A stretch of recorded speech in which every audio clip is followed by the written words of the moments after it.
Welcome to Democracy Now!, democracynow.org, the War and Peace Report. I'm Amy Goodman. The U.S. has recorded over 800 deaths from COVID-19 since the start of the pandemic. On Tuesday, a group of lawmakers marked the sobering milestone with a moment of silence on the steps of the U.S. Capitol. This comes as the World Health Organization warned the Omicron coronavirus variant is spreading at an unprecedented rate and is likely already present in most countries. While early data show Omicron appears to cause less severe illness, it may be more resistant to vaccines. U.S. officials say it could soon become the dominant variant in the United States.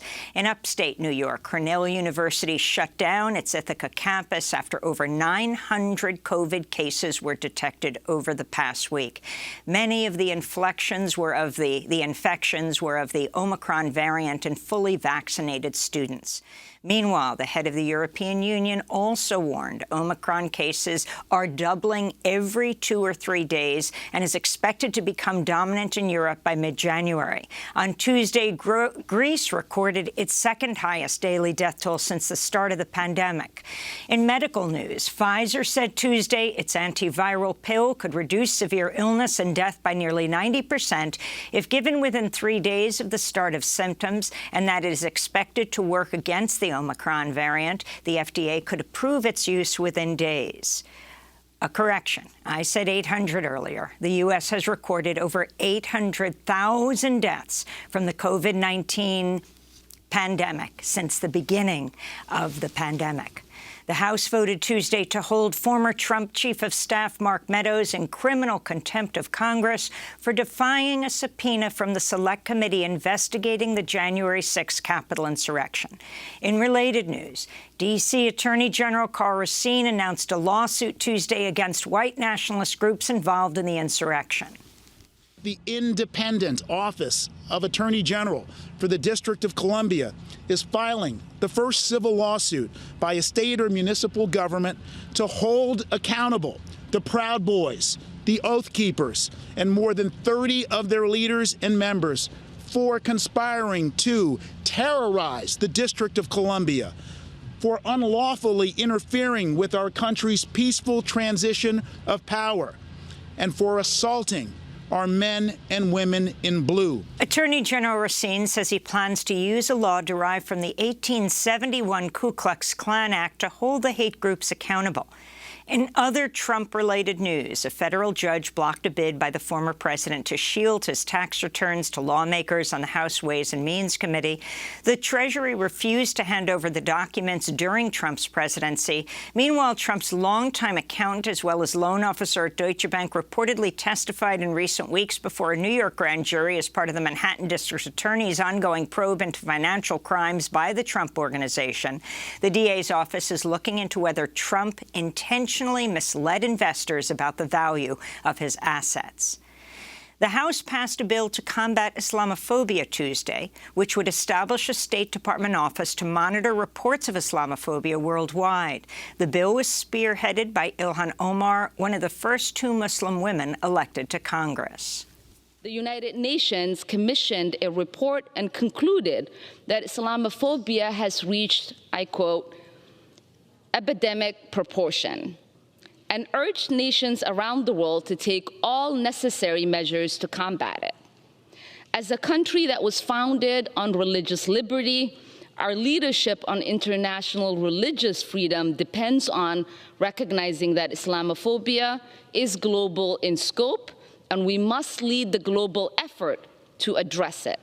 Congressmember Omar has faced repeated anti-Muslim attacks since taking office, including from her Republican congressional peers, Lauren Boebert and Marjorie Taylor Greene. During the House debate over the bill Tuesday, another Republican, Congressmember Scott Perry, falsely claimed Omar was affiliated with terrorists. Democrats objected to the statements, leading to his racist remarks being removed from the congressional record. In more news from Capitol Hill, both chambers of Congress voted to increase the debt limit by $2.5 trillion just hours before a deadline that would have sent the U.S. into its first-ever default. The increase was passed largely along partisan lines, with only one Republican in the House joining Democrats to pass the measure, which headed to President Biden's desk in the early hours of this morning. The United Arab Emirates said Tuesday they suspended talks on a $23 billion deal to purchase U.S.-made F-35 planes, drones, and other equipment.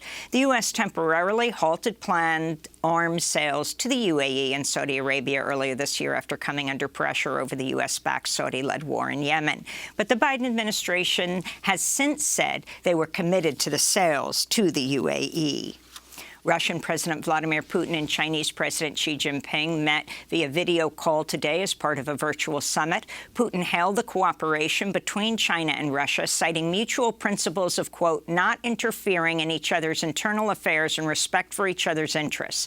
The talks come as both China and Russia are facing heightened tensions with the U.S. and other Western powers. Putin also said he plans to meet with his Chinese counterpart during the upcoming Beijing Winter Olympics. The U.S. and other governments have announced a diplomatic boycott of the Games.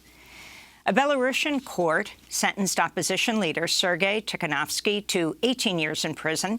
He helped rally major protests against President Alexander Lukashenko, but was arrested and unable to run against him in the 2020 election. His wife, Svetlana Tikanovskaya, took on the authoritarian leader instead, becoming the face of the opposition, but was forced into exile in Lithuania following the widely contested election in which both she and Lukashenko claimed victory. She spoke following the verdict against her husband. I will continue to defend the person I love, who has become a leader for millions of Belarusians. I will try to do something very difficult, perhaps impossible, to bring closer the moment when we will see him in the new Belarus. In Haiti, at least 62 people were killed and scores injured after a fuel truck exploded late Monday in the city of Cap-Haitien. Dozens of homes were also damaged, and city officials said many would need to be demolished. The fuel tanker reportedly flipped over in the street, and bystanders gathered to collect leaking gas when the blast occurred. Haitians have been facing a severe fuel shortage, leading to power outages and protests. In Mexico, family members of people who have been disappeared scattered soil across Mexico City's National Palace Monday as part of a protest demanding justice for their missing loved ones. This was one of the relatives. If President Andrés Manuel López Obrador does not go to the graves, then the graves go to Andrés Manuel López Obrador, so that he realized that we are suffering in the state of Guanajuato. It is not a lie. It is an issue at the national, state, and municipal level. We are suffering. Mexico's government estimates there are over 60,000 missing people in Mexico, the vast majority of them victims of the U.S.-backed so-called war on drugs. The World Meteorological Organization has confirmed last summer's Arctic heat wave smashed the region's temperature record, which soared to 100.4 degrees in June 2020. The unprecedented high was recorded in the Siberian town of Verkhoyansk. This is World Meteorological Organization spokesperson Claire Nellis. We saw devastating, very widespread Siberian fires, and we saw massive Arctic sea ice loss at the end of the summer season. And this heat wave did play a major role in 2020 being one of the warmest 3 years on record. The heat that we saw in Siberia in 2020 would have been almost impossible without climate change. Mohammed Aziz, one of two men exonerated last month in the 1965 assassination of Malcolm X, is suing the state of New York for at least $20 million in damages. He spent 2 decades in prison before being released on parole. He'd been fighting to clear his name ever since. An investigation by the Manhattan DA's office and the Innocence Project found that prosecutors, the FBI, and the New York Police Department omitted key evidence around the murder. A similar lawsuit is expected on behalf of the family of Khalil Islam, who died in 2009 and who was also exonerated in the assassination of Malcolm X last month. A warning to our audience, the next story contains descriptions and footage of police violence. In California, the police killing of Mario Arnales Gonzalez, a 26-year-old Latino father, has been ruled a homicide. In a report released Friday, the Alameda County Coroner's Office listed the cause of his death as methamphetamine toxicity with other significant conditions, including the physiological stress of altercation and restraint. Gonzalez's family is disputing the meth as a cause of death. Gonzalez was alone at a park when police arrived after receiving complaints of a man who was allegedly intoxicated. While arresting Gonzalez, one officer had his knee on Gonzalez's back, while another kneeled on Gonzalez's shoulder for nearly 5 minutes until he became unresponsive. Disgraced former New York Governor Andrew Cuomo has been ordered to pay back $5.1 million he made from the book deal for his 2020 memoir about his handling of the pandemic. A New York State Ethics Board made the decision after it emerged Cuomo used his official staff and resources to produce the manuscript. Cuomo's lawyer said he will not abide by the order, which requires him to surrender the funds to the Attorney General's office within 30 days. An autopsy of former NFL player Philip Adams has revealed Adams had unusually severe brain disease in his frontal lobe at the time he fatally shot 6 people and took his own life in April. Adams had stage 2 chronic traumatic encephalopathy, or CTE, which has been linked to head trauma and concussions, often inflicted while playing football. The range of symptoms include violent mood swings and memory loss. Researchers also found Adams' pathology was similar to that of Aaron Hernandez, a former NFL player who died by suicide in 2017 while in prison on murder charges. Phillips had repeatedly sought help from the NFL. And a group of young activists from across the country are on hunger strike to demand lawmakers pass the Freedom to Vote Act. The hunger strike started in Arizona last week and has since expanded, with striking activists protesting in front of the White House every day.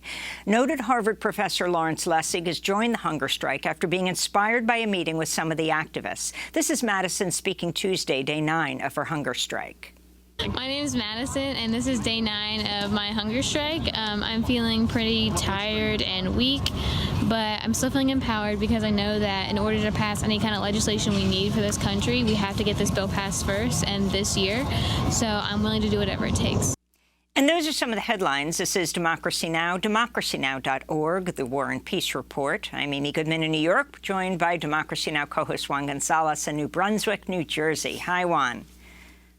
Hi, Amy, and welcome to all of our listeners and viewers across the country and around the world.